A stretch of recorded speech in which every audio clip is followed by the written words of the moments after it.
Good evening, everybody. Eric White from Vintiques of Maine here, bringing you episode 2 of 3 Figures to 6 Figures, the story of how I built my business. I want to talk about 3 key points tonight. It's a little after 11:30 here in Maine. Put in a solid day, but I still want to hit you up with 3 key points to business. And one is the positive attitude. You always got to have a positive attitude. If you're one of those people that breed negativity, negativity is always going to find you. Any way you look at it. If you're one of those people that breed positivity, positivity is always going to find you. I get people to tell me all the time, oh man, you were so lucky. You know, you lucked into this position. You lucked into that house. You lucked into this. You lucked into that. Man, horseshit. End of story. I am lucky. Don't get me wrong. I'm super lucky. But I also maintain a positive attitude, spend my time with positive people, and continually put myself in a positive place that allows me for luck to strike. And that's just my 2 cents on that. Be positive. Business will be a lot easier and a lot better that way. Moving on to number 2. Work ethic. You gotta work. You gotta put the time in. I'm 4.5 years into this business. And I still work 12 to 14-hour days, 16-hour days, sometimes 18-hour days. It happens. You got to put the work in. You got to put the work in. Do I do that every day? No, not anymore. When I first started out, man, I was working 12 to 18 hours a day every day. You know, nowadays, I'm 12 hours a day, 16 hours a day, 5 days a week, take a couple days off, or just work 3 hours a day those 2 other days. You know, spend some time with the kids. Depends on what the schedule is, you know. Work ethic. You got to work the hours. You're not gonna do this to the level that I've done it on a part-time basis. I don't think it can be done. And if you figure out how to do it, call me. I want to know. Anyways, number 3, capital preservation. One of the most important things when you're starting up a business. You know, like me, when I started up, I had $300 to my name. Maybe you only have $500. We're going to use $500 because it's an easy example today. Okay, let's pretend you have $500 to work with as your working capital while you're starting up. Again, we're going from 3 figures to 6 figures. So we only have $500 as our working capital. What do? Do you run out and you buy one item that's worth $500 or that costs you $500 that you can sell for $1,500? That sounds pretty appetizing. But I'm going to highly advise against it. Here's why. You go out there, you spend your $500, all your working capital on this one item, okay? You list this one item up on whatever platform you choose to sell on. And you wait, and you wait, and you wait, and you start to twiddle your thumbs. And, you know, 10 days go by, 15 days, 20 days, 30 days, 60 days, and your item hasn't sold like you thought it was going to. You start reducing price, you're decreasing your margin. You know what? It's a dangerous game to put all your capital into one item. Don't put all your eggs in one basket. It's the old saying. It's true. Don't. You know, broaden out the amount of items you buy. You got $500 working capital, try to buy $501 items if you can, or $252 items, or a combination of those. $10, $50 items is even better than one $5 item. Point blank, starting up, try not to spend more than $50 on one individual item that you're going to buy to resell. It's safety. And when you're running on a slim budget to buy with, you got to be careful. You know, things I recommend are inexpensive items, costume jewelry, records. God, I built my business off of records, so I'm going to talk mostly about them today. But, I mean, there's so many small, inexpensive items that you can buy for $1 and sell for $5, or buy for $2 and sell for $10. Or $2 and sell for $20, okay? I'm going to talk about records today because that's what I built my business off of for the first 1.5 years of my business, man. I paid my rent off of records. I paid all my bills off of records. They've been really, really good to me. Alright, 3 different types of records. LPs. Those are the ones we're all familiar with the most. You got 45 RPM, 7-inch singles. And then, up behind me, over my shoulder, you can see I got some records stacked up there. Those are 78 RPMs. Those are real thick records that you'd play on like a Victrola. There's money in all three of them. There's money in all three of them, okay? Thing is, you can buy records fairly cheap still. Even though, last month, for the first time in history, vinyl record sales exceeded that of MP3 downloads. That's freaking amazing. That's freaking amazing. These things, I mean,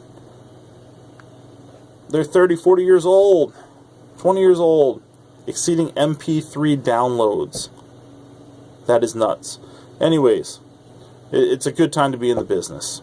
You know, back when I started, we used to walk up to a yard sale. I say we, it's really just me. As you probably know from other episodes, I jokingly say I have multiple personality disorder, because I talk a lot about me, myself, and I in plurals. So when I say we, it's just me, myself, and I. So I'd walk up to a yard sale and I'd buy a box of records for $5 or $10, and there'd be 30, 40, 50 records in there. I'd pull out the good ones, list them up on eBay, sell those, throw the trash in the dump, you know. There's a lot of money in records. LPs especially, you start looking for things, you know, classic rock, 80s hair bands, popular 60s bands. That stuff sells, you know. Stay away from show tunes, classical music. Stay away from country. Country's not selling very well right now. Maybe it will soon in the future. I don't know. If you want to risk money and hold on to something, not my style. Again, capital preservation. I like to put my money into items that are going to sell. The name of the game is flip your money fast, get it back, buy something else. Flip it fast, get it back. So when I go out and buy records, I'm looking for good stuff that I can sell fast, and that's the classic rock stuff. You know, I'm looking for the Lynyrd Skynyrd's, the Guns N' Roses, the 80s hair band stuff, Motley Crue, Poison, Bon Jovi. I'm looking for the Janis Joplins, the Doors, Pink Floyd, stuff like that. I'm going to show you some records here in a little bit that I bought out of my very first box of records that I bought out at a yard sale. And I've kept them all this time because I actually, you know, being 39 for the third time, grew up listening to records. So I kept these for my personal collection, and I'll explain to you what's up with them. You know, 7-inch records, you know, God, there's so much money in 7-inch records. Northern Soul records, I mean, I've seen them selling in the 4 figures before. 78 RPM, same things. There's some that go 4 figures. You just got to figure out what you got. Do your research, you know. Don't be afraid to look everything up as you're going along. But this is why I recommend records right here. This was out of the very first box of records I bought when I first started this business. This was probably week 2 into this business that I bought this box of records. And there was close to 100 records in this box. I ended up paying $50 for them all. But, you know, there was a Guns N' Roses Appetite for Destruction in there. Not the original version, not the original cover, but still a $24 album. You know, Lynyrd Skynyrd Street Survivors. This is a band cover. I don't know what was so crazy about it with the flames on it, but they banned that. That's a $40 record.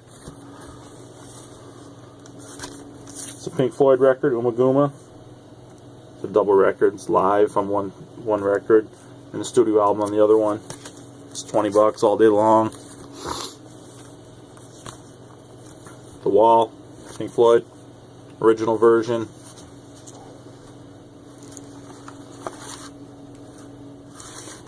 Anyways, that's a $30 record all day long. And then this is another Pink Floyd record. Great set. It's an import type thing. It's recorded live.